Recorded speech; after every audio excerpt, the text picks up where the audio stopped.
And then again, last question on this, just celebrity row. Out of the blue, you posted a picture with Robert Downey Jr. about a year ago. 2 questions. How did that come about? And is there anything that you're working on with him? Of course. So what I will say is, so on the first question, how did that come about? It's actually kind of, there were like some similarities with the Pharrell and Jay-Z story. So again, like I received this very cryptic email from someone who I think claimed to be affiliated with Robert Downey Jr. Typos in the message, no logo. Again, very sus. But at this point, I think that I'd already had like the whole Pharrell Jay-Z experience. So I was like, all right, like, let me not kind of take this for granted. Let me kind of explore this a bit. So reached out to, or rather responded to this person who turned out to be one of Robert's executive assistants.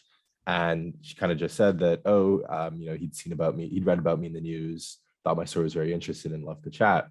Then not much else happened for like several months. And then, so I think the initial contact would have been around like June 2020 or so. And then fast forward to the fall, like September or so.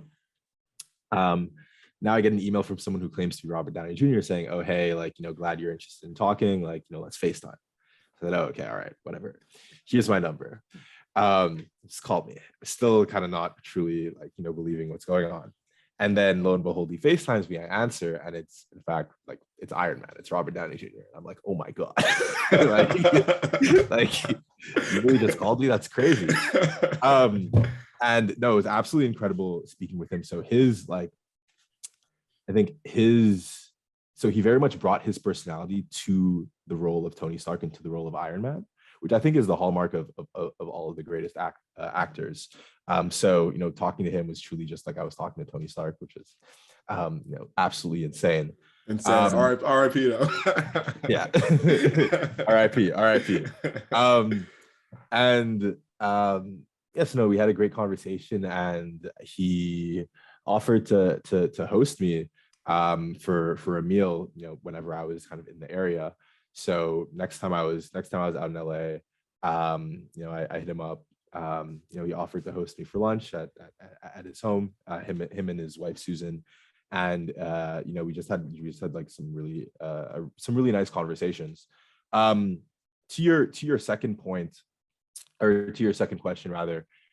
So I think what I will say is, I guess I'll speak briefly about some of the things that are of greatest interest to some of the work that he's doing now. So he runs this organization called the Footprint Coalition, which is 1/3 nonprofit grant issuing entity, 1/3 like venture capital entity, and 1/3 like media entity to use this platform to push the type of messaging that he wants to push, which is in general a focus around tech-enabled sustainability.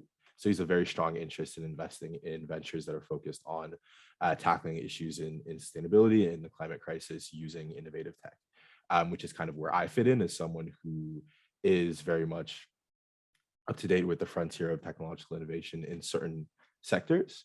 And that's kind of, let's say, the reason that we ended up, first getting together. And that's all I'll say for now.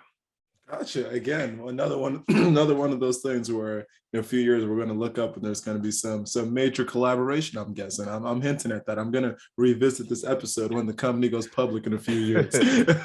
We'll have to do a part 2. Oh, for sure. When again, this podcast just keeps growing and growing.